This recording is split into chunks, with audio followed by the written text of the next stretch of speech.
racing dudes named Aaron and Jared who had advice on racing and they wanted to share it. Started a website where players go to see all their picks. The goal was make the fans some money and to cut down the risk. They put the plan into motion and at first it seemed silly. Make a website where the expert picks are freer than Willie. From a racetrack veteran to just a beginner, there's one place that you want to go to find you a winner. As a matter of fact, I want to hit the exacta. There's only one site that you'll keep coming back to. So next time that the horses all line up at the post, make sure you use the website that'll win you the most. Whether Churchill, Oaklawn, Gulfstream Park, Saratoga, and all tracks in between, there's only one site to go to when it comes to your racing needs and all of your bets. Plus it's got a catchy name that no one ever forgets. RacingDudes.com for all of your needs. RacingDudes.com for all of your leads. RacingDudes.com for all of your bets. RacingDudes.com, as good as it gets. RacingDudes.com for all of your needs. RacingDudes.com for all of your leads. RacingDudes.com for all of your bets. RacingDudes.com, as good as it gets.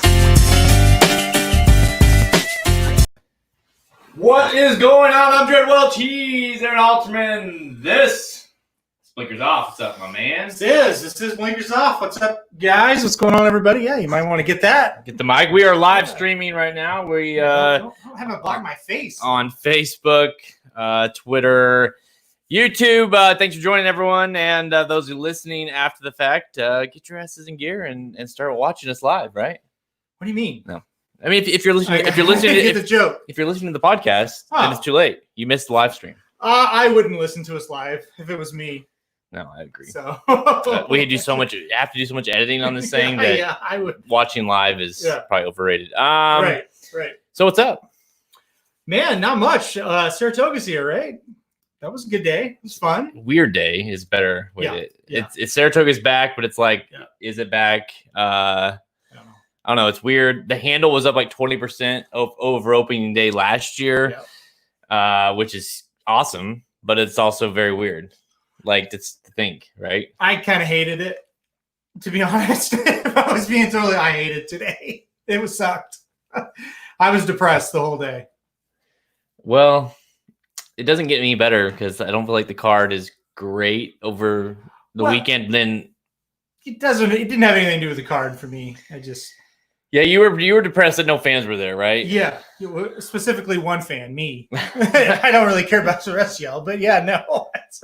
I didn't enjoy it as much as I thought I would. It was painful to see all the places that I like, all my spots, so to speak, whether it be in town, they had camera shots of town, or whether it be at the track. So I didn't enjoy it. I mean, I'd be interested to know if like the people that were there that are in town, that they did show some bars and whatnot that that people were at, whatever, social distancing in bars, like still betting and stuff, like what the town is like without being at the track, without the track existing, essentially. So obviously people are still betting. We see that in the numbers, but it's just it's the first time. How many years it's been that we've been going to Saratoga? And it's just it'll be the first year that we've not been there, long time. And making no plans to be there because I don't think it's going to happen. Yeah, it sucks, but this is just supposed to be a chipper podcast. We have the Haskell this weekend, which definitely doesn't add much. Definitely doesn't add much more to the the chipper side of things. Before we got on the air, I thought that 5-day Keeneland meet was about as good as it gets. It's about as good as we got since Oaklawn, or maybe the Belmont part of the Belmont meet was really good too. Keeneland meet was really good, and this weekend it's not. I don't think it's great. The Haskell is not a great race, and the undercard is what it is. It's not awful, but it's not great either. So. Yeah, and then Saratoga, this first weekend, since they extended the meet, it kind of is always, or not always, but last year it was just so. Saturday was really good. The other days weren't great. And, this week's kind of the same. It's good to see it back, though. It is. But it's the first track really since Oaklawn where it's like, damn, like it makes a difference with people not there. You watch it and you're like, this sucks. I know. Honestly, I've gotten to the point, just not to get into it's just like you get this. It's like this year. It's just like, you know what?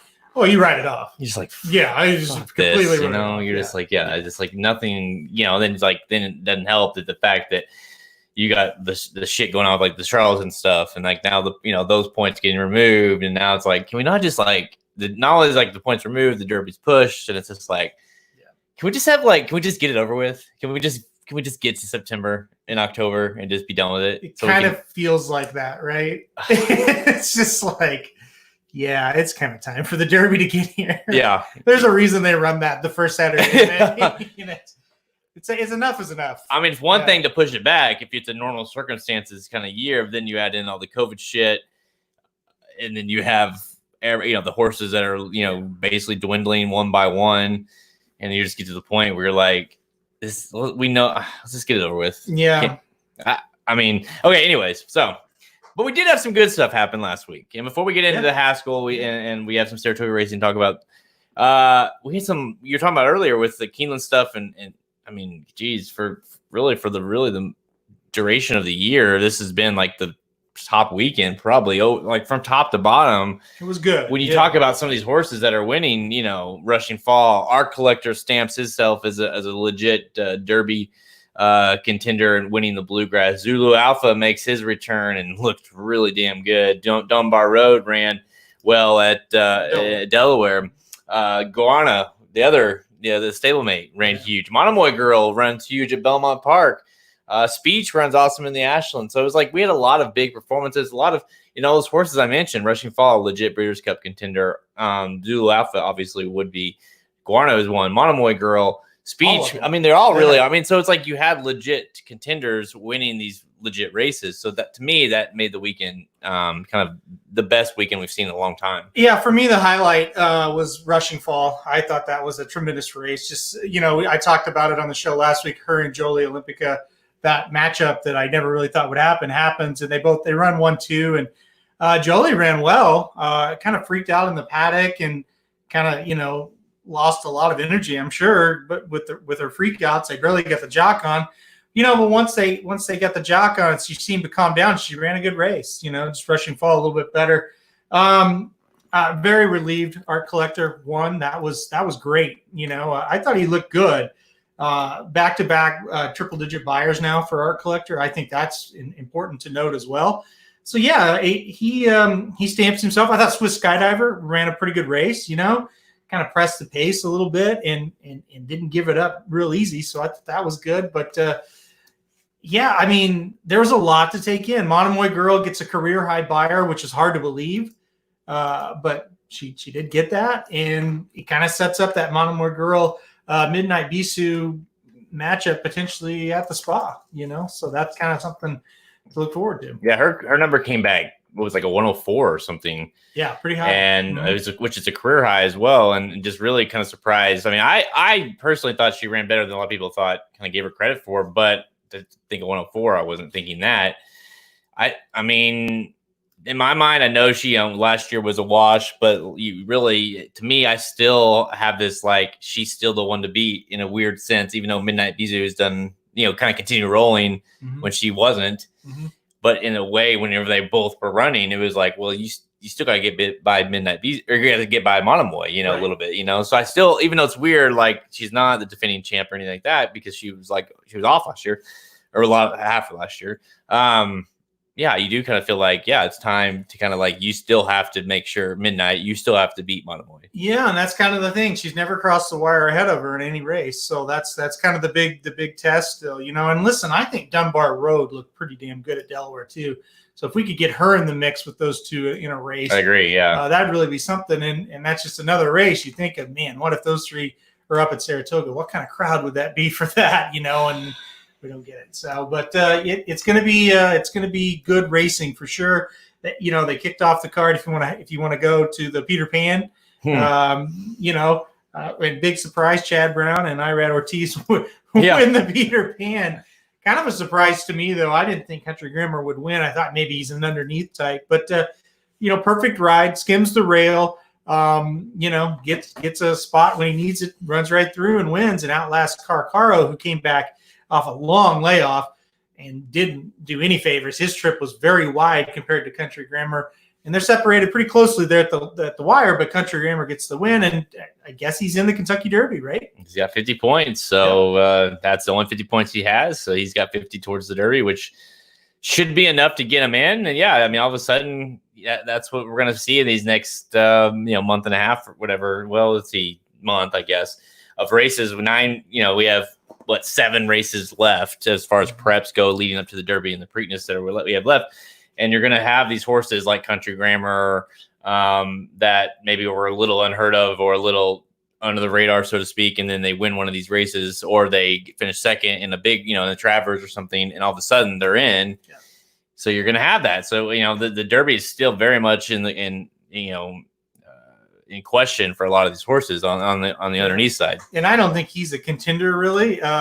They said Travers next. I think if he wins the Travers, we've got big problems in the division. So, but I mean, in the world, well, we do. But it was a good win. You can't discredit a win. And Saratoga Slim told us in December that Country Grammar would win the Peter Pan, and he did it. So did he also say it was going to be ran at Saratoga in Let's July? Let's not get technical. He predicted he would win it. So. Yeah, hey, he was right? Yeah, when it's been that kind of year. But no, I mean, it was a good performance. It was a weird race. I claimed Candy Tycoon this week. I was basically just bored. I was just like, whatever, I'll do something. And and the horse you ended up picking him in the race, and he stumbled out of the gate. JV kind of back up on him a little bit, and I mean the race was over at that point. I mean, he never moved a step really. Other than I think he finished the second or third to last. So it was not a good effort by Candy Tycoon there, to say the least. Yeah, I mean, you pretty much knew. Watch as much as we do. You kind of knew pretty quickly that it was not going to go well for him. Yeah. We are obviously, for those listening, the live feed right now, we got Slim chiming in here. He's pumped. Yep. Good. Congratulations, Slim. I'm glad that you got your win. You lost 50 points to Charlatan. Charlatan's officially got his Arkansas Derby voided. Mm-hmm. Basin, by the way, congratulations. You are an Arkansas Derby champion. Is Basin the worst Arkansas Derby winner in history? How often do you crown a? Here's a fun fact. When's the last time an Arkansas Derby winner was crowned, and immediately the connections were like, we're not going to the Kentucky Derby. In the same day, basically. Yeah, I mean, we won the Arkansas Derby, but literally, Basin's not even. And they're like, is anything wrong with him? No, he's just as awful. He's one turn only for him for sure. And now it's like, well, you just won the Arkansas Derby. Are you sure? Like, yeah, okay. Yeah, so pretty sure that's the world we live in. And so Charlatan lost 50 points for the league and took 24 hours, and Slim got him back. Yep, with Country Grammar. So that's how he rolls, man. That's the world we live in. Yep. So, anyways, on that note, what's the best thing to sell today? Give me something. So this is some comedy. Okay, so it was yesterday. Actually, I'm cheating. So yesterday they announced they're going to have the Haskell draw at 11 a.m. On Facebook Live. Okay, and so immediately I'm like, oh, this will be a total disaster, because it always is. Yeah. Anytime any track tries to do this, it's like a checklist. They're late getting to by 30 minutes every time. The sound doesn't work at first. The screen always freezes at some point during it. It's just like none of these tracks know how to do it. It's like crazy how inept they are. So, but what made it funny was this was Magic's first time as a full-time employee doing oh my gosh, the draw is coming. I'm gonna get this draw. I'm gonna write an article, and he was so mad, getting so mad. And I knew what to expect. It's like, okay, they're going to be late. It won't work. We won't know who the field are. Yeah. And all of it happened. And he was so angry. And I just was dying laughing. Heather and I were sitting there together watching it. And you couldn't hear what she was saying. Like the guy had a loud voice, and he'd go, number 5. And then the lady would go, moo, moo, moo. It's like, what did she just say? And we'd rewind, and Heather would be like, I think he said part, maybe. And Magic's like, no, I think he said carrot. Parrot was the name of the one. It's just like Magic was so pissed. It was great. But that in a nutshell is how live draws go for every track that tries to do it on Facebook. I know it's you hear the words Facebook Live, and you're like, oh shit. Oh god. Well, okay, so Facebook Live, there is no link. When you go live, it pops up, right? We're on Facebook Live currently. So if you say I'm going to be on Facebook Live at 11 a.m., and it's 11:05 and there's no link and you're not on, Yeah. what do you think's going to happen? People are going to comment, "Where's the link? Where's the link? Where's the link?" So for 30 minutes, it's just like not hundreds, but dozens and dozens of people. It's like, "Why do you lie?" Because people are pissed anyway right now. It was just everyone just wants something to bitch about, so right? I'm laughing at the comments, and then Magic is commenting to me the same kind of comments. It was hysterical. It was hysterical. Well, I mean, like you, none of that surprises me whatsoever. And it also didn't surprise me that Magic was pissed about it either. So, yeah. Well, Magic writes for, he writes the articles for the Breeders' Cup. That's one of his things that we've passed on to him. So he takes great pride in getting those out quick. And if you've noticed, they're out extremely quick. Oh yeah. So his whole thought was, I know in his head, because I've been there too. Okay, I get it. It's 11 o'clock. I know the probables. I've got them listed out. I've got them wrote about. All I need is the post positions. Bam, bam, bam. And then who's the jockey? Who's going to ride the horse? And bam, I got it done. And I know he's thinking, okay, from 11 to 11:30, I'll have this done and I can go on to the next thing. and then even when they announce them, you can't hear what they're saying. It's just like, this is unreal. It's like two people, they're in a mask, right? And they're like, I don't know, like in the living room of your house, and the camera's right here. So they were in masks too? Oh yeah. So you couldn't understand what they're saying, and they were way far away from the camera. It was unreal. And you said that Magic, that's what you get for trying to be, proactive. Right, exactly. Especially when you're leaning on someone like Monmouth and right. Yeah. Just saying. It was bad. So anyways, so who's winning the Haskell? We will get to that, buddy. Yep. We're going to that after we do best thing. So best thing I saw today, I'll be honest, I had a few ideas, and just the way the week's been going, and obviously the Candy Tycoon didn't help matters. And I've recently discovered, Magic knows about this, I just told you earlier, but I've recently discovered my new favorite drink, Truly. And we are not sponsored by Truly, by the way, so I can say whatever I want. Pineapple is my favorite. I don't know which one you've tried, but I've tried. I got an assortment pack, and then I literally have never tried them before. I had White Claw before last year at Saratoga, by the way, so that's sad. At mom or at Sandwich's parents' house. Remember? That was the first time, and I was like, "What is this?" And I tried it like a lifetime ago, and it's like, yeah, it's all right, but I didn't. And then everyone's like, "You gotta try Truly." So I tried Truly. I'm like, I'm a whiskey / definitely a beer guy if I'm just gonna just chill. But then like hot day or whatever, like you want to try something that's not beer. And I tried one of these, and I'm like, son of a bitch, that was good. Mm-hmm. And so the pineapple's my favorite, but man, I kind of has that feeling this year where you're just like, can I just like get wasted every day and then just see if like we can just get to September at that point? Like, can we just like let it blend through? That's kind of how this year's gone. That's fair. Yeah. It's like let's just drink our way into October. Yeah. And then you're like, oh yeah, remember whenever like Country Grammar won the Peter Pan? Yeah, no, that they're good in July, but no, they're very good. So yeah, I like White Claw, but yeah, I like Truly too. Do you like White Claw better? Oh, I think I like the flavors better of White Claw. To be fair, I probably should give it another try because it's been a year since I've tried White Claw. Right. But I'm very much like you're a Truly guy. Well, I was just like, damn, I've been missing out, like because I haven't. I mean, I've been kind of holding off on these, but yeah, so I was mowing one day and I was like, I'm hot or whatever. And I was like, I don't want a beer. So I just drove down the gas station and bought all the Trulies I could buy. Literally bought like 3 or 4 cases of them just because I didn't know what flavors to get.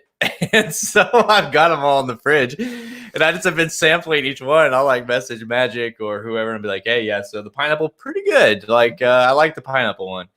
And so he, he's like, oh, you should try this one. Like, all right, I'll put that on my list. So if it's something to do with alcohol, he knows. He definitely knows. I know. That was why I told him, because I was like, I knew you would respect what, the fact that I'm, and even him being a big beer guy was like, yeah, man, these are legit. So the fact that I got his approval there, it's big. It really helps me sleep at night, to be honest with you. That's what she said. Or he. All right, let's get to today's show. We're going to preview Saturday's $1 million TVG.com Haskell Stakes. It's a grade 1 at Monmouth Park worth 140, 20, 10 points to the top 4 finishers to the Road Kentucky Derby, as well as a Breeders' Cup win you're in. It's pretty sad. This is a Breeders' Cup Classic. winning Haskell. Okay, so The Haskell this is is a- always the dumbest. Can I go on one rant? Sure. The Haskell is a Breeders' Cup winning you're in.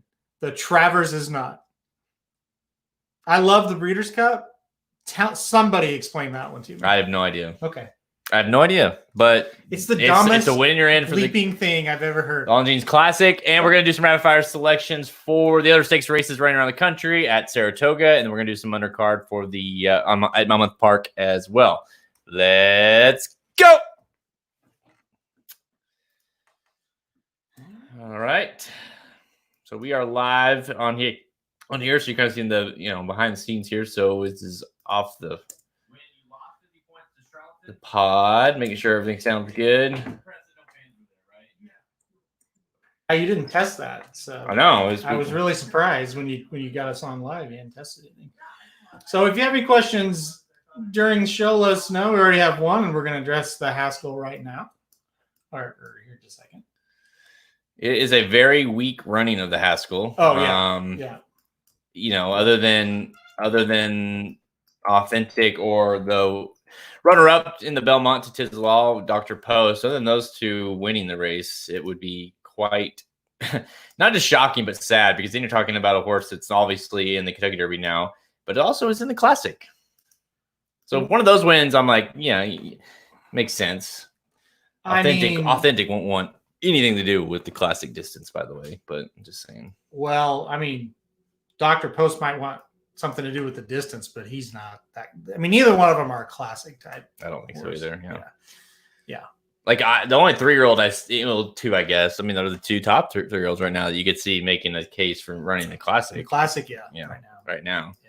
Yeah. Maybe putting Country Grammar. No.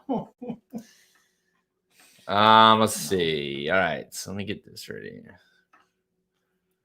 No, Magic, it's really not. That's really not the truth. What do you say? He said everything is the weakest running this year. I don't agree with that. Explain.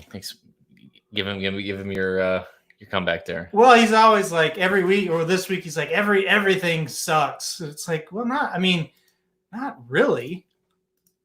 Right? I mean, the bluegrass was pretty good last weekend. I thought that was one of the better bluegrasses it was pretty good. We've seen in the last few years. I mean, Classy Philly, and you look at some of those races at Churchill. I thought they were pretty good. I thought the Matt Wynn was a pretty good race. I thought the Met Mile was a good race. I thought the Manhattan was a good race. Like, honestly, this is probably the first time I've really looked at it, other than the Indianas and the Ohio Derbies. They've been bad for sure. I think they've been weaker than normal, but these other ones really haven't until this one. I mean, I thought that Peter Pan was a decent race, really, on paper. I mean, some horses didn't show up, Modernist being one of them, Candy Tycoon, but, on paper, it wasn't that bad, I didn't think. And, got to keep in mind by Peter Pan standards. It was better than most Peter Pans. Yeah. I mean. Well, that's just it. When you talk about the Haskell card in general, it's a great betting card. Totally. If you're a handicapper. Not so much this race. No. But the other ones. But if you don't care necessarily about classy horses and all that shit, that doesn't mean anything to you, but you want prices and opportunity betting, that kind of thing. It is a very, very strong betting card. Yeah. I'll give you that for sure. And that's going to entice. I mean, I guarantee you the handle will be strong because for that reason alone, Yeah. I mean, you just look back at last week. You had so many good races and with star horses, and sometimes that does produce lower prices. Right. Here, you just have a collection of horses. Every race, it's other than the Haskell, it's like there's 4 or 5 that could win this one. Yeah. So going short in races makes it tougher. Therefore, you're going to get bigger payouts if you get them right. That's right. Yeah. So anyway, we can talk about the Haskell now. Let's do it. All right.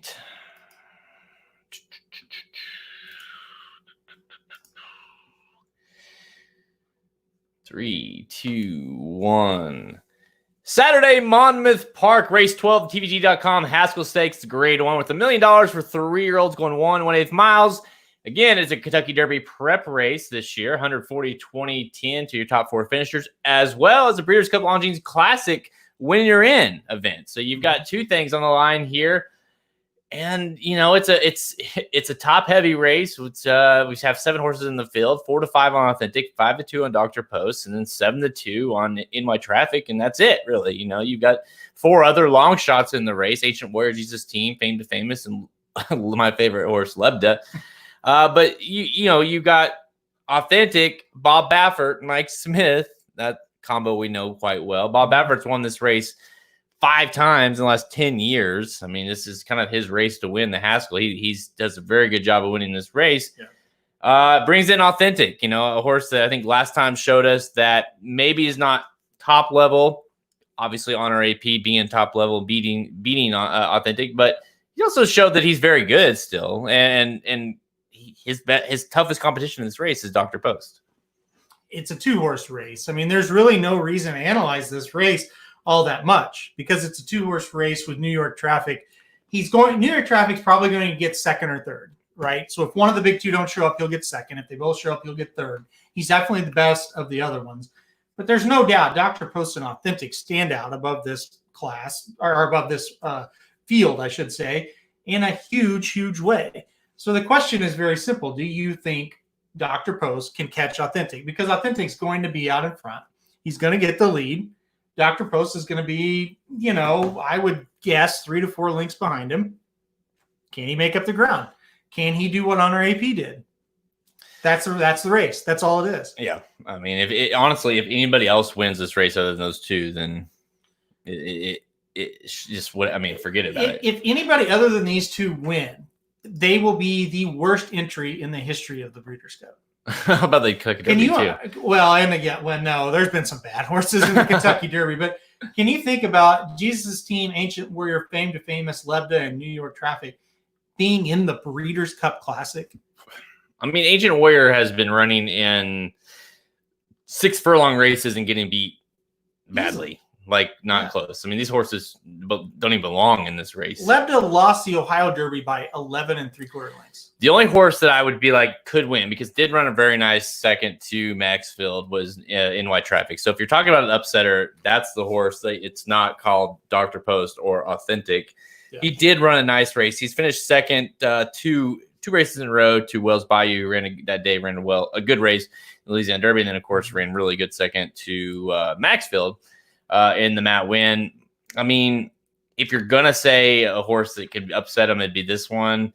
But I do feel like a horse is going to be on the front end ish, speed wise, is going to take a toll. I mean, I feel like this horse is going to get too much pace pressure. If he wins, it's just a horrible race. It really is, because I get. But would it really surprise you though? Yeah, it would totally surprise me if he given won. The year that we've had. Won. Yeah, it still would surprise me if he won, because given any year, no matter what, a horse that can't beat Modernist, can't beat Major Fed.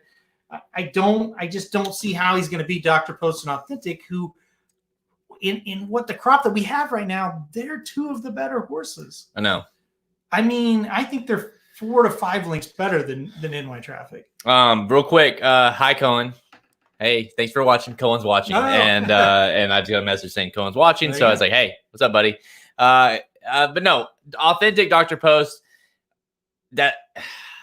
I wanted to pick Dr. Post. I really did, because it was you know what, Authentic last time out, you saw he's a cut below. Mm-hmm. Dr. Post ran a good second. Seems like he's on the improve. It seems like this horse keeps getting better and better, even though he got second. He didn't win, but he ran a 95 buyer last time out. But to me, Authentic is the horse that is just it's Bob Baffert. He's bringing this horse in. You don't get Drayden, but you get Mike Smith. Like I say, he's won the race 5 times. I haven't cussed in a while, Slim. Okay. Authentic, he was undefeated. You kind of forget, you kind of forget this horse is so lightly raced, because at the time coming to the San Diego Derby, you're like, well, this is one of the top prospects we have. And there was only making his 4th start. It's a very lightly raced horse. To me, for Bob Baffert to run in this race, he's bringing in one of his top level horses. He's not bringing him in to lose. I'll just put it that way. He is a horse that has so many mixed signals. Okay, Baffert, Smith, it's the Haskell, all great signals. Only one loss in his career, and it was still a respectable race. And it was a race where he was hung wide. He didn't have things his own way. And he got beat by a horse that's just flat better than him anyway. Probably would have lost anyway. But he only got beat 2 3/4. I don't necessarily think he was stopping in that race. I think he just got passed by a better horse. So there's all, like, he's got the best speed figures out of anybody in the field. So all those good factors.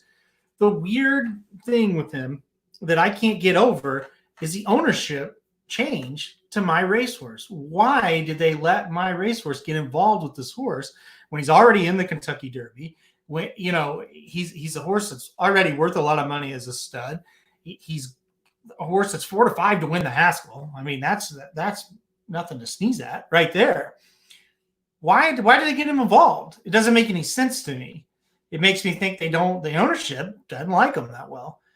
But on the other hand, you go, well, Bob Baffert's not shipping halfway across, or all the way, across the country if he thinks the horse doesn't have a chance to win. Yeah. So it's weird, right? The whole My Racehorse thing, as long as we're talking about that, is strange. Pretend that never happened. I think he would, in my mind, it's like that's almost a lock that he's going to win. Yeah. I would almost single him. I mean, we've been talking a lot about it, just amongst ourselves, just about trying to think of the logic behind having, you say you own Authentic, just the breeding rights alone, what this horse is worth, forget the fact that he's still running. Yeah. And you're like, now you're bringing in My Racehorse, which, by the way, it's not a cheap, shared buy-in either. It's not. So you're getting, like, what I guess I just don't get. It's not like you're getting like the casual fan to just buy a share of Authentic. No, it's like legit. You got to have serious money to buy in Authentic. So it's like, why? Why? I don't know. Why does it matter? At this point, why does it matter? Yeah, it doesn't make a lot of sense. So yeah, that is weird. I guess if he runs poorly, then we'll say, well, that's why. So yeah. Do you see any? Let's see. So do you see any threat here as far as, say, Dr. Post or Authentic? Either one wins this race and does it nicely. You're like, okay. Like, all of a sudden, Authentic has thrown his name back in the ring to be with your Tizalal and Honore P or Dr. Post. I mean, Dr. Post is probably the one that you'd be more likely to say that with, because you're like, he's still got a little bit more to prove. Would you say, like, oh, okay, hang on just a second. Dr. Post got, ran well to Tizalal at the Belmont and now just crushed the Haskell. Mm-hmm. That horse is legit. I mean, I think you could go that far. Dr. Post is the one that you could say that about. I think coming out of this race, Authentic, I think we know what he is. He's good. He's not great. He's got a lot of speed. Good, not great. I think that's the best way to. Yeah, I don't think he wants to go a mile and a quarter, but I still think he's dangerous. That's what he is. Dr. Post still has that question mark about him of how good can he be? I think there's a chance we haven't seen the best of him, right? Because in his 4th ever start, he ran 2nd in the Belmont. That's pretty good. He should be able to kind of come forward off of that. Now he's in a much easier spot where it's just him and one other horse that he has to worry about, basically. So yeah, I mean, I think we could be sitting here on Saturday at this time going, okay, Dr. Post might be a threat. Mile and a quarter. Tizalal is going to have to run a tough race in the Travers, where Dr. Post, if he wins this one or even finishes a good second, he's going to have a good rest, go right to the Kentucky Derby. He'll be a threat. No question. Yeah. No question about it. Listen, for this race, it makes sense if you're going to play Dr. Post to win, because he is going to be the better price. I think the most likely winner, though, is Authentic. Is there a price that you're willing to play Authentic or not play Dr. Post, or vice versa? So basically, here's how I'm going to approach this race as far as betting a win. If Authentic is not 6 to 5 or greater, there's no way. I'm not going to do it. You're not touching it? Because he's not trustworthy enough at anything less than even money at all. And I don't think he will be. And in that case, I'm probably not going to play a win in this race, because I'm not confident enough in Dr. Post unless he was to really float up. Yeah. And really, I think in all actuality, one's going to be 4 to 5 and one's going to be about 7 or 8 to 5. And I really don't want either one at that price. So to me, this race is very simple. Play the 1 and 2 in the multis and move forget on. it. Yeah. Because the other problem is there's no exacta that's going to pay. You know, I mean, they're so likely to finish 1-2 that you're just kind of taking a stab. And you could take a small shot, and if you like one or the other, put them on top and then try to play a long shot underneath. That's an option. But for me, there's just not enough of a possibility to get a payout just single bets in this race. Yeah, I mean, because the one like authentic when like if authentic being 4 to 5 at post or whatever, you would assume that he won the Cincinnati Derby too. Like this horse is undefeated. You know what I mean? Like, but you're like, no, he got beat, and so you're like, kind of gives you some pause, even though the horse won 3 in a row prior to that and nicely. But you're still like, hang on, like I'm not going to just suck down 4 to 5 on this horse. No, you can't in the Haskell. He's not trustworthy enough, and if he's 4 to 5 or less, it's really kind of pointless to make that bet anyway. You know. Now, when Rushing Fall was 4 to 5 last week, that's completely different. I said on the live show, I'll take 4 to 5 on her because I think she's the best horse running on this card. I think she's the most likely winner. And the horse hardly ever loses a race. And she's not facing Sister Charlie. And she's at a track she loves. She's at a distance she loves. So many factors be like, okay, well, 4 to 5, I'll put $50 on that and get back my 40 profit and be happy. Yeah. I don't feel that Here, way about like, Authentic. Yeah, you don't. Now, if he would have beat on her AP, like you said, and then it's like, okay, well, he's never lost a race. But his only race of the distance he lost. You know, I mean, so. By the way, is Rushing Fall a Hall of Famer? Has to be. Right. I saw that kind of get. I saw that getting tossed around on Twitter on Saturday, and I thought, yeah, what? How could she not be? She's not even done. That's the thing. She's not even done. She's a grade 1 winner in 2, 3, 4, and 5. I know, right? That's unbelievable. That's crazy. And does it just so impressively. She's too. lost like 3 times her whole career. I mean, she's unbelievable. Yeah. And she's beaten top level competition. Obviously, grade 1 wins, but good grade 1s. Yeah. I mean, not that there's bad ones out there. There's not. Yeah, definitely. Okay. Let's clear that up. All right. But anyway, my summary: just play the 1 and 2 in multis and forget it. I think Authentic is the most likely winner, but I don't blame you if you play Dr. Post. And if he floats up to like 5 to 2, 3 to 1, or where his morning line is or higher, maybe he is worth a win bet at that time. But if they're right there together, I don't trust either one of them enough. Yeah, I totally agree with you. I think as far as if you're saying like who's gonna win, I mean, I'm picking Authentic. You are too. It's a tough betting race in terms of making money. I think it's more of a it's more of a we'll talk about another race here in a second in rapid fire, and of course you get the wagering guide to talk about. We talk about all the stakes late races leading up to this. All 14 of them. Yeah, 14 races. Yeah. And trust me, there's money to be made in all those other 13. They're crazy. This one is not. So this one, buy it and then move on. Right, So we're on 1 and 2 here. 2 as our top pick, Authentic to win the Haskell. There you go. There you go. I wish I could get on that Dr. Post bandwagon. I do, but I can't quite get there. Even after you weren't on the Belmont. I wasn't either. No. But even after the Belmont, you're not. And the Belmont proved to me that he's a very good horse. Okay, but to say he's going to win the Haskell is just a little much. I mean, I'm not going to be surprised at all. I think he's got a great shot, but it's just like I feel like there's some people out there, some of them in our group that love him, like they think he could actually win the Derby. Yeah, I can't get that far with him. That's a little much. He certainly can win this race. This race is trash, but yeah, is this the worst Haskell? Yeah, I thought about that. I'm pretty sure. Do you recommend? Let's see. I'll put this post up there. Do you recommend a 1-2 exacta box in the house? No, I do not. Do not do that. And why? Because it won't pay hardly anything. The only way to play it exacta, well, you'd have to straight it too. If you're if you're gonna go there, you have to play straight. Don't box it. You got if you're gonna like just say, you know what, 1-2, straight or 2-1, whatever, and just hammer the shit out of it. I think, but even that's dicey. It pays $3 probably, Yeah. no matter how it comes in. So I don't. Honestly, it's just not a good bet. But what if you did, like, just saying, like, if you say, I'm gonna play authentic over Dr. Post straight, $300 exacta, something like that. Something, you got a heavy budget and you're just gonna hammer the shit out of it. Honestly, what I would do in that situation is just play a win, because I don't think the win is going to be much different. It's going to be much different than the exact. Yeah, because then you're counting on not only winning the race, but because you have to hit the exact order. Right. When you might as well just try to forget who gets second and just win.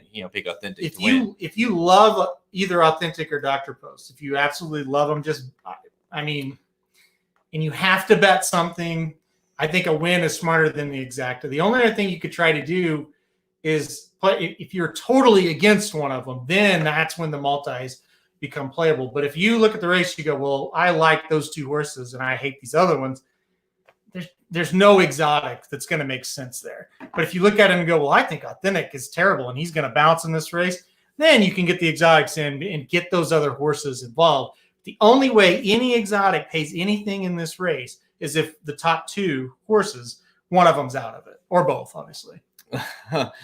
Okay, could Dr. Post beat this team? I think so, John. I think anybody could, yeah. I think you could. Yeah. All right, so we're gonna do some rapid fire. We're gonna do the United Nations. It's a grade 1 on the undercard of the Haskell. Then we're gonna do the Hall of Fame, the coaching club at Saratoga, and then Saratoga is on Sunday, the Lake Placid. So we're going to switch over to Saratoga after we do the United Nations.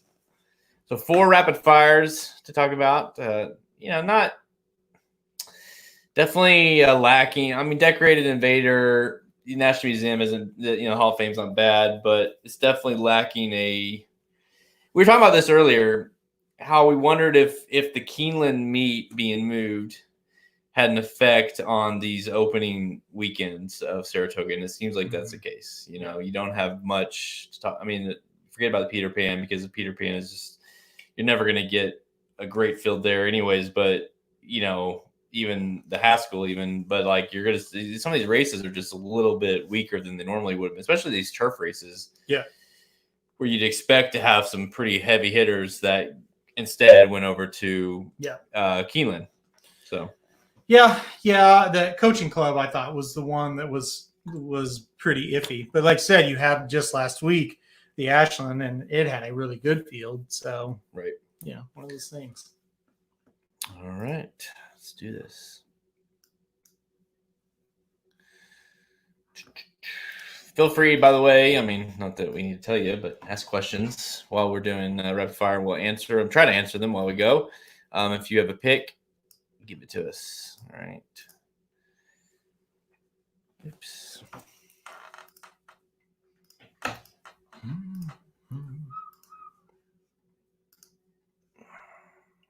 right. 3, 2. Wait. What are we doing here? Yeah, Nations. Yes. 3, 2, 1. Time for rapid fire, presented by the Racing Dudes Inside Track, the 2020 Haskell Stakes wagering guide. Get this all-inclusive 11-page wagering guide to the 2020 Haskell Stakes on Saturday at Monmouth Park. Features in-depth analysis of all 6 stakes on the card, including the $1 million TVG.com Haskell Stakes that we just talked about, plus get bonus race-by-race analysis and betting suggestions for the entire Monmouth card on Saturday. Now available on our products page at racingdudes.com. All right.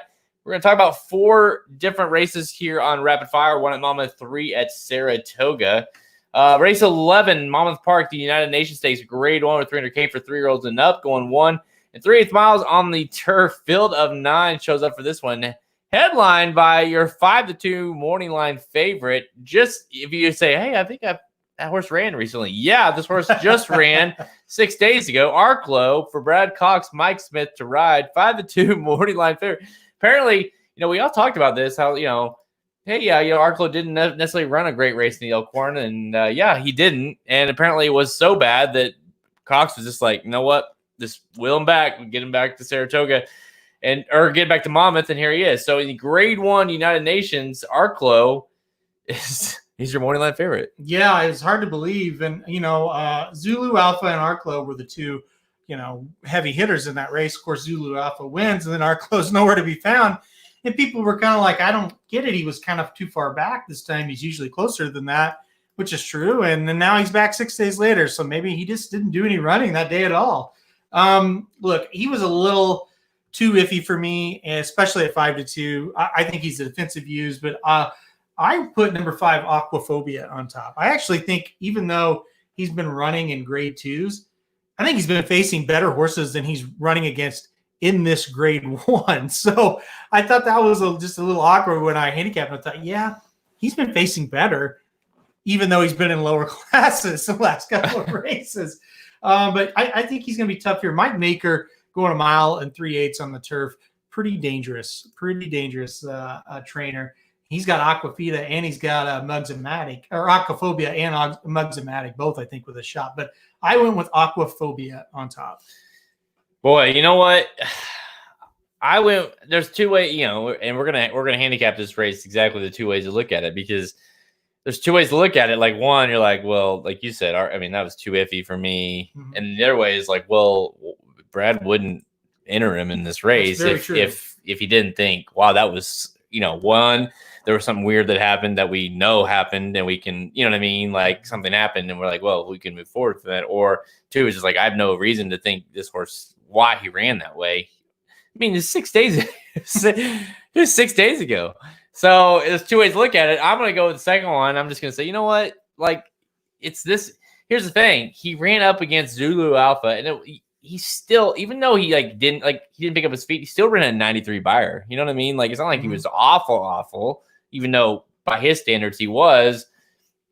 He still only got beat by less than 4 lengths. So I still think, he's still the best horse in this race. He's still the classiest horse in this race. Yeah. Brad Cox obviously is not going to run him here if he doesn't think he's going to have a shot, especially just running at Keeneland, a week ago. Now ships him to Monmouth. So, and it helps that you get Mike Smith to ride. So I'm going to lean on him one more time.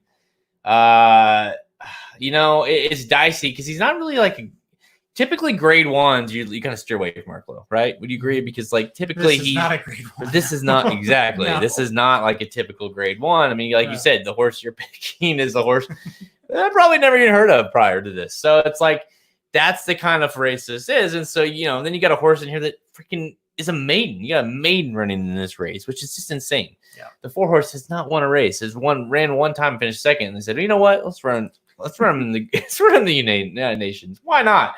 But that's that horse is coming off 11 days rest too. I mean, he just ran.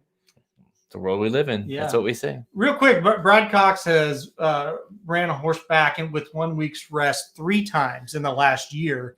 Won one and got second in another one. So that's not awful, but not a lot of data to go off of there. The third one did not finish. Yeah. Well, the third one's off the board. Okay. But yeah, I mean, the fact that the horse even 1 out of 3 came back well. Let's just say 2 out of 3 at least ran well. Yeah.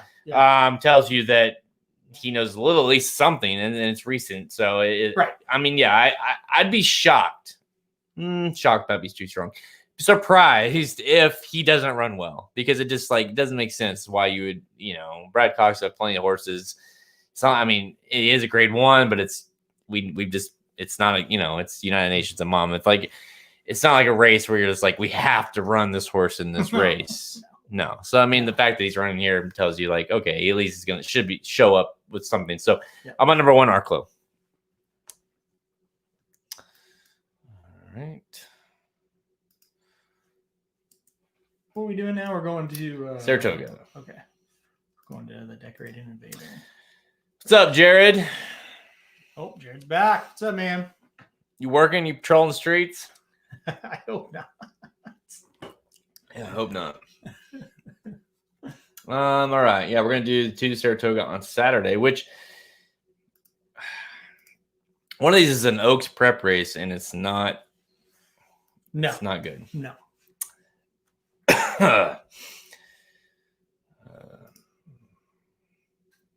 Let's see. I pulled up here.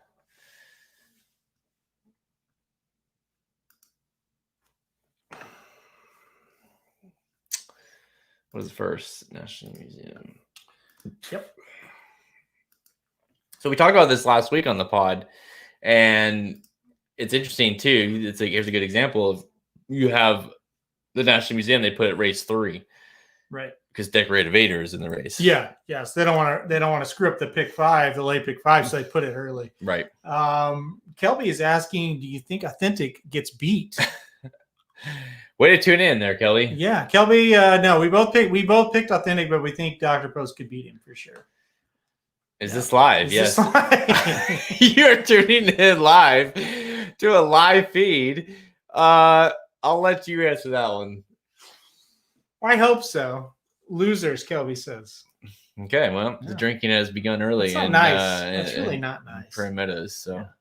Kelby, you said you had a horse for us that couldn't lose. So let the fans know. We'll put it up on the screen. Yeah. So nobody's watching, Kelby. So yeah. All right. Okay. We'll wait for it, loser. Yeah. Okay. Exactly. Yeah. Who's the loser? Who's the loser now? Yeah. You son of a bitch. All right. Are we live? We are. I think we're still live. Have to wait for the race to go. Typical. By the way, I'll talk. Kelby, you are 0 for 100. 0 for a million on tips. Okay. Substitution. No. If that horse is gonna lose. No, is that Kelby? Is that the horse? Let me look him up. Why does that sound really familiar to me? What track we doing? We are check his works. Just a second here. We're getting ready to rapid fire the stakes races at Saratoga on Saturday and Sunday. Okay. Substitution, alternation, Ooh, okay. Okay, yeah. This was a horse that was really good as a 2-year-old. Right? Let's see. Yeah, he won the Iowa Stallion Futurity. And then they brought, good 2-year-old, skip 3-year-old year. Okay. Yeah, his works look good, Kelby. That's pretty fast for Prairie Meadows. Okay. Yeah, he was really good. Didn't Robbie Alvarado ride him in that Iowa Cradle? And he was, or did he ride him in the Futurity? Maybe I'm looking that up now. I remember this horse. Oh, Glenn Corbett. Yeah. So Robbie rode him in the Futurity that he won, and then the Iowa Cradle he sucked in. So interesting. I knew I had recognized the name. So all right, substitution, folks. Look out, Iowa bred, Prairie Meadows. Kelby said he can't lose. All right, substitution. Rode him in. Yeah, Stallion Futurity. All right. Yep. Kelby rode him in the Stallion Futurity. I think Kelby rode him in the Iowa Cradle, which is why he got fourth. That's a huge favorite. he was a high weight in that one. Yeah. 100-pound overweight. Yeah. Damn it. His dad did not plan for that. His dad was pissed. I'll book it if he loses. Oh, okay. All right. No, easy, buddy. Easy, buddy. I like that. Okay, he's taking bets for everyone that wants to know. All right, let's go. Let me make sure, because I'm distracted here. 3, 2, 1. All right, let's move to Saratoga on Saturday. Race 3, the National Museum of Racing Hall of Fame Stakes, Grade 2, worth $150K for 3-year-olds going 1 miles on the turf field of 6. Lines up for the 7. Really is the 4 horses is a main track only. So the field of 6 will run here most likely, and you've got the Decorated Invader, the 7 horse, a horse that we've talked about a lot in this pod, a horse that we really like. Even money favorite for Clement. Clement's got another one here. Gufo, 5-2. Chad Brown's got the 1 horse Domestic Spending, Moon Over Miami for Mott. Not a bad little race here, but Decorated Invader, it definitely goes for this horse. Yeah, I won't go against Decorated Invader until he loses again. So that's probably fair. Yeah, I mean he looked so good on Belmont Day. I think this field's a little bit better. I do think you have a few options.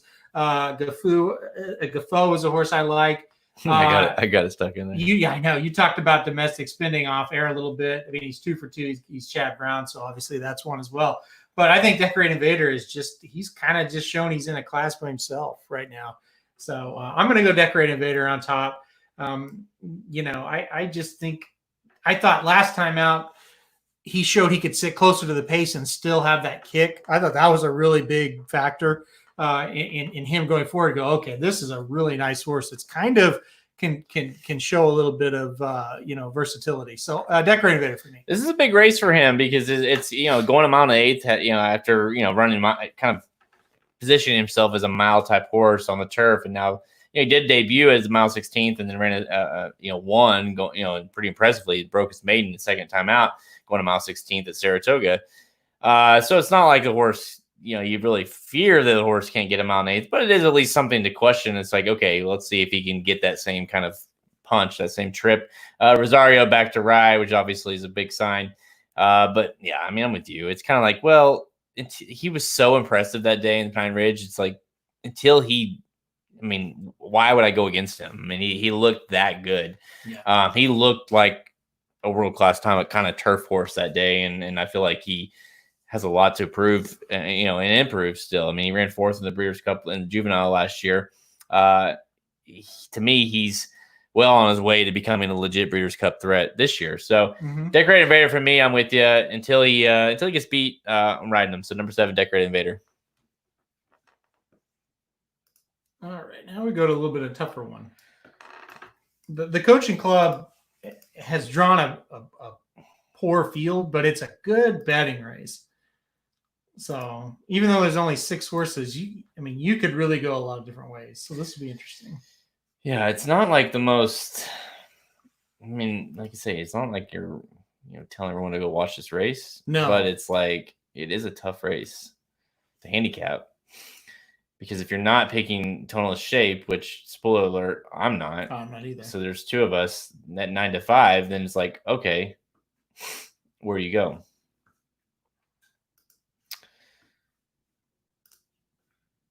Three, 2, 1. All right, later in the card, race 10, the Coaching Club American Oaks, grade 1, with $350K for fillies. 3-year-olds going 1/1/8 miles. It is a Kentucky Oaks prep race. So huge Kentucky Oaks prep race, 140, 20, 10 for your top 4 finisher. So it's a legit Kentucky Oaks prep, but it's not really a legit. We do have 9 to 5, Tonalist Shape, number 1, morning line favorite, 2-1 Paris Lights, 6 horse field. You really are lacking any kind of star power. Tonalist Shape is your star in the race, and she's far from that. And so it's for being a 100-point race, like we're used to seeing with the Derby prep or whatever, at least those had like 1 or 2, at least top prospects or something. This really, Tonalist Shape is it. And do you really want to think that Tonalist Shape can beat, say, Swiss Skydiver? No, I don't think she's that type. I think you have to respect her, though, because she has only 1 loss on her resume. So that is pretty impressive. But I'm going to go with a horse that last time out really caught my eye in a major way at Churchill Downs, making her debut on the dirt last time out in a maiden special weight, won by 5.5 at Churchill. That's number 3, Altaf for Chad Brown. Look, this horse was way out of it. I picked this horse to win. She's way out of it. I'm like, it's a 1-turn mile at Churchill, and she's like 8, 9 behind at the half-mile pole. I'm like, this is awful. Like, this is going to be a total disaster. What an embarrassing pick. And she won by 5.5. She circles this field like they're standing still. Obviously, this is a little bit tougher of a race, but with her breeding, she should be even better at 1 1/8 than she was at a mile. I don't think she's going to fall that far behind like she did last time, but I do think she'll be, a closer. I think they'll have a tough time holding her off because I don't really know who else in this race wants 1 1/8. I think they're going to get a little tired down the lane, and I think this horse is just getting going. So I'm going to go number 3, Altaf on top for me. Yeah, dude, so much shit. There you go. To add a Samich, he said great pick, but they're going to be stumble bunnying home in this race, except for Altaf. That's my prediction. To use your phrase. Yeah, there's far. Like we said, there's definitely not going to pick Tonalist Shape here, and so you're basically saying who you're going to pick and who's going to like the Mount Nathan. Really, I came with 2, and that's number 3, Altaf, and number 6, Paris Lights, both horses that ran at Churchill Downs last time. Yeah, Paris Lights was good too. And Paris Lights is a Curlin, so you would imagine this horse going 1 1/8 would not be an issue. Look at the last 2 efforts going 1 16th. Really, just completely stretched out the longer they went. This horse was really impressive. So definitely deserves to be in this race. I would play I would throw out the 1. I would play the 3 and the 6 here. I mean, just because I think that's where your price, your value is going to be, and not playing the 1. I mean, the 6, I like the fact that she's ran some consistent back-to-back consistent buyers, 85. Now, having said that, the 3 might have more upside, because that was her first start on the dirt. She still that was a made special weight. She has more to go. Paris Lights, maybe she's, we've like 85, that mid 80s, high 80s, that, is kind of her max. Mm-hmm. But I still think when you look at the field, when you look at this distance, she's going to be another one that's going to at least stay on. And so I like the 6 Paris Lights on top, but I also like the 3 Altaf as well. So I like those 2. And let's just go out. Let's just say we're going to throw out the 1. Yeah, I don't think she'll be in my top 3 for sure. I might put her in 4th just because I don't know who else to put in 4th really, but I would put Crystal Ball 3rd. I would put your horse 2nd, and then Crystal Ball in 3rd in that spot. Yeah. So listen, this is a favorite that you're supposed to play against without any doubt. So yeah, no doubt. Yeah, it'll be fun to see because it's one of those races. It's the CCA Oaks. You know what I mean? Yeah. It's a legit grade 1 at Saratoga worth Kentucky Oaks points. And we're like, well, let's toss it out. So is there a possibility that some of these horses, especially like an Altaf out of all of them in here, maybe a Paris Lights, where you're like, you still don't know what they are. I mean, obviously Paris Lights being Bill Mott, Chad Brown being Altaf, 2 legit trainers. Could these horses be up and coming to get to, where they make them a little noise in the Oaks? I feel like Altaf is a lot like Dr. Post, that we don't quite know how good she is, just like him. We don't know if he take that next step forward. Same with Altaf. I mean, the 1 1/8 is a big key. How does she look at a 1 1/8? Obviously, she's behind Gamine. She's behind Swiss Guy Ever right now. But if she runs at this race at a 1 1/8 and she looks really good, I don't think you rank her ahead of them, so to speak, but she's at least in the conversation, where I don't think anybody else in this race is. Like if Tonal's Shape wins, it's probably going to be because the other ones aren't very good. Yeah, pure and simple. Yeah, there's a lot more to lose for Tonal's Shape than there is to gain. Yeah. Even if she went, well, I mean, it's still a grade 1 win, so that is something. But yeah, this, in the grand scheme of things, it's not a huge win for her. It's just like, yeah, okay, you won, but these other horses just didn't show up, or they didn't make that progression that we thought they would. I mean, Tonal's Shape is in, so I mean, really, for sure. I mean, she's already. It's just we're going to see her run in the Oaks no matter what happens here. Just a matter of, will these horses. It is nice to see though, like being a 1 1/8 race. Not a lot of these horses have, these fillies have a 1 1/8 prep going into the Oaks. And so this is a nice, so say Altaf, looks awesome. And you're like, man, a 1 1/8 is right up her alley. And then it gives you something going into the Oaks as a little bit of a kind of underdog kind of horse that you might want to play with. Like, she won the CCA Oaks. Yeah. And that's a pretty strong sign. It's very possible that happens. So you're on the 3 Altaf. I'm on number 6 Paris Lights. Yeah, so it'd be interesting to see what Altaf goes off at. I totally agree. It's not going to be 5-1. I know that much. Right? Not if they listen to Blinkers Off. Well, not if they just kidding. Know how to read a racing form as well. I mean, well, if you watch the race. I think 5-2, 2-1, maybe. Yeah, I mean, I'd be surprised if people really want to pound Tonal's Shape. People bet 1s, so they see a lot of 1s on Tonal's Shape, so she'll take money for sure. Only 1 lifetime loss, but yeah, I can't get behind her here. Hoping for 3-1. I think that's a pipe dream, probably. Yeah. The deal is though, even if she's 2-1, I still kind of like her, because I think she's the best horse. Well, and there's nobody else that I'm really running to the windows to bet excited about. So it's like, yeah, I get, the replay saluted all. I'm guessing said it all. Yeah. Okay. Said it all. Yeah, for sure.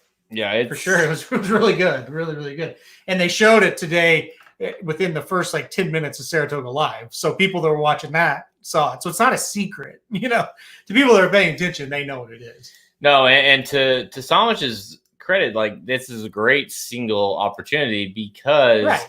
you have a quote unquote power horse in the race. Right. That's the heavy favorite morning line that people know, and we say he's only lost once and might get a lot. It's going to be a lot of tickets. Whereas if you are playing heavy against and you're singling another horse and you're able to go deeper in other legs and you get that horse home, you've eliminated a bunch of people and you're deeper in other legs. It's a 6-horse field. It looks pretty even when you look at it on paper. So a lot of people, maybe they don't try to buy it, but maybe they try to buy half of it, use 3 or 4. And you could definitely knock some people out. So, for sure.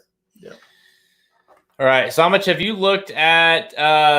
You probably haven't yet. The Lake Placid on Sunday. It's a tough one. It's similar to the CCA where it's not like it's like tough in a regard of this is hard to handicap because none of them are very good. Right. Exactly. All right.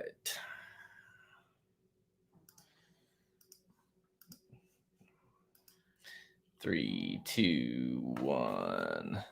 All right, let's go to Sunday at Saratoga Race 9, Lake Placid Stakes Grade 2 with 150K for fillies. 3-year-olds going 1 1/8 miles on the turf field of 8. Lines up for this one. The odds are not out as of Thursday evening. So let's go through those. Speak to Me of Summer is the 1-horse. Blame Debbie, Lashera, Queen's Embrace, KB Zonke, Stunning Sky, Marabelle May. I should not have gone through these names. And Cat's Pajamas. But having said that, it's a similar field that we just faced where it's actually harder because you don't have any horse to go against. Really, they're all the same. It's hard. There's really no star power in the race. Basically, pick your horse and go with it because it's a tough race to handicap. It really is. Yeah, I kind of went with the cut back and distance angle here a little bit. I went with number 2, Blame Debbie on top, and I'm not real confident in her. But last time out off of a long layoff, first start since May, and was in an allowance, got third, only lost a neck at 1.25 miles. But this horse took the lead and then lost it late. And that tells me, okay, cut her back a little bit. We're getting Jose Ortiz aboard. You said at the top of the segment, the odds are not out, but I don't think this horse is going to be the favorite or even the second choice. I think we're going to get a little bit of a price, and that's what I want in this spot. So I think the cut back and distance is going to be right up her alley. Grand Motion, he's on fire lately. And again, Jose Ortiz aboard is a good sign. So number 2, Blame Debbie for me. Okay, you talk about prices and you talk about not playing the favorite. I guarantee you this horse will not be the favorite. And this is why I'm playing the horse. Stunning Sky is who I'm going with. I think it's 6 horse. Listen, you got to, might make her and gets Irad Ortiz to ride. Gaffleon has been riding. Giroux's rode. Irad has rode the horse prior. Actually, has never lost on the horse. Is fun fact. But this horse has been running in some pretty decent races and some stakes races. Greatest Stakes last time out, and the Regret. Finished 6th, beaten 4. Finished 3rd, beaten 2.5, 2.25, beaten 4th. Finished 4th, beaten 1/2, 1.5. Like this horse is like running in some pretty decent races, but just running against better horses, and the numbers are coming back fairly strong. So to me, this tells me this horse has some firepower, just running in tougher races. So I like the fact that you get Irad Ortiz to ride. So I mean, obviously, Mike Maker on the turf, great, and then brings a horse in that's going to be a little bit disregarded in the betting, I think. So Stunning Sky, I think, has got a legit shot to win this race and will be every bit of a price here. So I'm on number 6, Stunning Sky. All right. Is that the last one? That's the last one. All right. It feels like a Samich race, so I'd like to see what he wants. Somebody asked, how did the 4 win the 8th race at Canterbury? I have no idea is the answer. I like the 5 a lot in that spot. It was alive to some stuff until that happened. So I don't know. I have no answer for you on that one. It's Canterbury Canterbury is very streaky for me. I get hot and then I get ice cold and no in between. So it's an odd track sometimes. You're like, I don't care. Yeah, I don't care about Canterbury, but I'm sure people do. No, people do. It's a fun track, very fun track. Absurd, I know. It was absurd.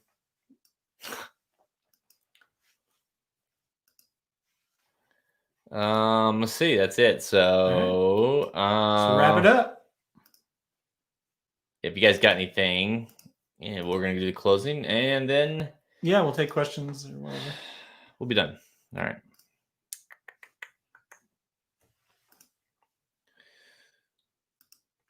Three, two, one.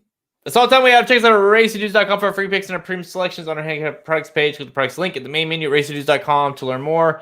Make sure to check out our 11-page inside track to the Haskell Stakes wagering guide, available for this Saturday at Monmouth Park, covering all 6 stakes, including the Haskell Stakes, including what is there, 14 races on the card. 14 also races on the included card. in there. So the races 1 through 8 are claimers and allowance optionals and state breds and really a lot of trash. Fun stuff, yeah. But there's some, that's where you can make some money. And then races 9 through 14 are the stakes races. There you go. So, if you don't like playing cheap horses, maybe forget about 1 through 8. Because then the stakes are 9 through 14, and there's a lot of them, and you still got a decent amount of card. But if you don't care, you just like to fire away. There's 14 opportunities there, and 13 of them are pretty good, minus the Haskell, which I think is going to be chalky. There you go. So the wagering guide at racenews.com on the products page offers analysis and betting suggestions for all 14 of those races. We're currently covering 20. I think we're at 32 tracks right now. Oh, my gosh. 32 tracks, Yep. all offering free picks. We're on Twitter at RaceNewsDudes, Instagram, and Facebook. Listen to us on SoundCloud, iTunes, Google Play Music, Stitcher, and the website. Even at the website. I went too fast. At the website at racenews.com. Magic Mike Show. Go check them out.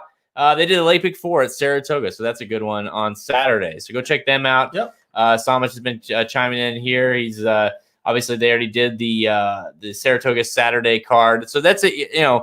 We obviously covered a lot of the Monmouth card. They covered a lot of the Saratoga late pick 4 on that one. So it'll be interesting to see their thoughts. Go over there and listen to the Magic Mike Show on all the same outlets that we just mentioned for Blinkers Off. Right, I'm Jared Welch. He's Aaron Alterman. Anything else to add here? No, I don't. I don't really. Listen, we're 1 week away from baseball, supposedly. So that'll be like the first team sport, right? So see what happens. Yeah, you got the NBA guys all living in a bubble, and what are they in Orlando or something? And I still don't.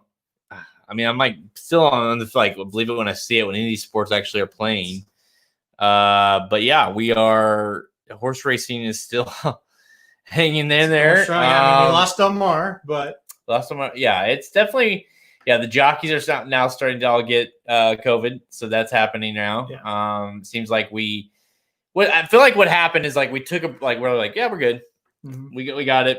Things are opening back up, and then there was we had all these things in place, but then the jockeys were allowed to just go wherever they wanted to, and then all of a sudden, all the jockeys got it. This is shown. No, not just jockeys, just people in general. If you give them a little, they want a little more.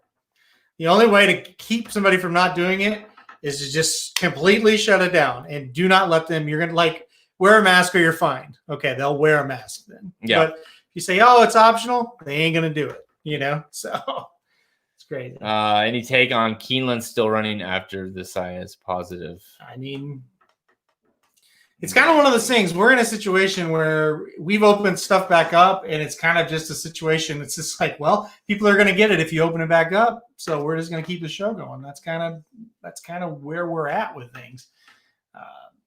Whether you agree or not, that's kind of the fact of it, right? I mean, honestly, Del Mar closed because so many jockeys have it that they don't have enough riders. Yeah, I don't really think they would have closed had they had jockeys to. No, if 3 of them had it, they wouldn't have closed. No, but I mean, you half the room has it. So. And what's odd is, and I was talking to Magic about this, is what's very odd about especially this Del Mar is none of them are showing.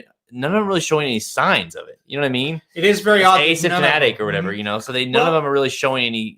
And dating symptoms. back to the first one that we knowingly that said he had it was Castellano way back when. Never had a sign either. So I mean, I guess they're physically fit. I mean, I don't know. I don't know. Saez rode 7 tracks, and that's what we're talking about. Racing, it's okay, you're back, you're free, and it's why didn't somebody have the foresight to go, hold on, wait a second. If you're riding in Kentucky, stay there. If you're riding in California, stay there. If you're riding in New York, stay there. The only time you move is when your meat moves. Yeah. And you're and obviously they weren't even if they were getting tested, it was like a temperature check or something. And if they're not showing symptoms, then of course they're not going to have any kind of indication that they have anything. So yeah, I mean it's crazy. I've written it off. I've written it off. I mean, it's just like, you know what? This is the world we live in. Well, it's like what are we supposed to do? We made the decision basically. We're not going to keep shutting stuff down, and we're going to open, and whatever happens. That's basically what's happened. I had to buy a mask, and I'm not happy about it. So you should be wearing one. No, I haven't worn one, and I still am not wearing one. But I don't have it, so and I haven't given it to anybody. So what do you have to say about that? In fact, I think if anyone in this room possibly has it, it might be you. It's true. And you're crazy. I said, it turned out the negative. It was a negative test. Thanks for telling me right now. Although I wasn't worried. So I asked him yesterday. I said, hey, I was at a birthday party, and my niece. You didn't even tell me who it was. Well, I didn't think you would care because I knew the answer was no. Or the answer was sure, come over. I don't care. I knew that was the answer. But for my conscience, I wanted to get it out that it's. So I couldn't sue you. A very, very, very minute possibility. They're being a little overcautious, but they think she might have it. I wasn't really around her at this birthday party, but I talked to her. I saw her. It's possible. And you're like, yeah, whatever. No, yeah. I said, you said, I feel fine. Oh, yeah. And I said, all right, well, come on over. And it turns out she doesn't have it. The kids aren't here, so I was like, because obviously I couldn't give it to you and you give it to the kids. No way, right? Yeah. No, I won't. It's just like, it doesn't work that way, does it? Right. Yeah. From day one, I've had to be like, Jared, you can't do that. He's like, why? I don't get it. I want to. I was like, you really shouldn't. He's like, I don't care. Yeah. I live my life, okay? So, but no, I did get a mask and I'm waiting for it. Okay. And Springfield, which is where I live, has, you can't go anywhere now in Springfield without a mask. So that's an actual ban. So I literally need a mask to go anywhere. Oh, my town too. Yeah. Joplin is you have to have a mask on. Yeah. So you do have to have one in Joplin? Oh, yeah. Yeah. Really? Yeah. Dude, we're one of the worst in the state of Missouri. Interesting. Like we're up like 200% over the last week. It's really bad in Joplin. They made like a mandate for that? Yeah, $100 fine if you're caught without it. Yeah, or it could be $100, whatever. Yeah. Well, thanks. I'm glad you tuned in for the first time. Thank you. There you go. So yeah, I mean, it's as Magic says, welcome to the the rest of the world or the rest of the country because Missouri finally is like okay. Well, but people in New York and California are like, yeah, they've been living with this shit for a long time, and we just decided that. That we didn't care basically. Well, but to be fair, where we live in our two cities, not all of Missouri, but in our two cities, we had like 10 cases all the way up until basically mid-June. It has exploded since then. Yep. So, yep. So anyways, on that note, that's enough COVID. We're still running. Del Mar hopefully be back, but we're running this weekend. Haskell and of course Saratoga. So, all right, I'm Jared Welch. He's Aaron Halterman. Good luck this weekend. All right. There you go. We're done. That's how sausage is made. Anything else before we sign off? Let us know. That's a no. All right. That's a no. All right. Thanks for tuning in, everybody. And we will see you. Are we doing live shows Saturday? Oh, yeah. We will be live Saturday. Okay. So I don't know the times. We'll work out the times. Just keep an eye on our social media channels. But we will be live. Probably running of the. Exactly. Wear a mask. If it ever comes in. Until then, I'm just not. God. No, but we'll be doing probably Haskell. That time frame. So whatever the Haskell, probably an hour or two leading up to the Haskell. So tune in for that, and we will see you on Blinker. Samish can't make it Saturday. Well, never mind. Not doing it. Forget Not doing it. Samish can't attend, so we can't do it. Well, listen, we didn't have you last week, so you sub in for Samish. Yeah, that's right. How did it go last week? I listened to some of it. It was good. It was good. Yeah, Samish gave Ricky. Samish tore Ricky apart. That's Well, what listen, I I'm like, telling you what I what, like to hear. I was about to die from laughter. What was like the running joke of him being young or what? No, well, that was the thing. But Ricky made a comment like, "I don't know why they're sending Uncle Chuck to the Travers. That's crazy." And Savage was like, "Really? You're gonna doubt Bob Baffert sending a horse to New York for the Travers? That's interesting, you know?" And he just tore him up. It was hilarious. Magic and I were just in tears laughing about it. Oh, Ricky. Yeah. Oh, Ricky. I did hear something about. I was tuning in at one point. I did hear Samich give him a jab about being young. Yeah. And so I assumed that was what. Man, Samich, you're all over him, huh?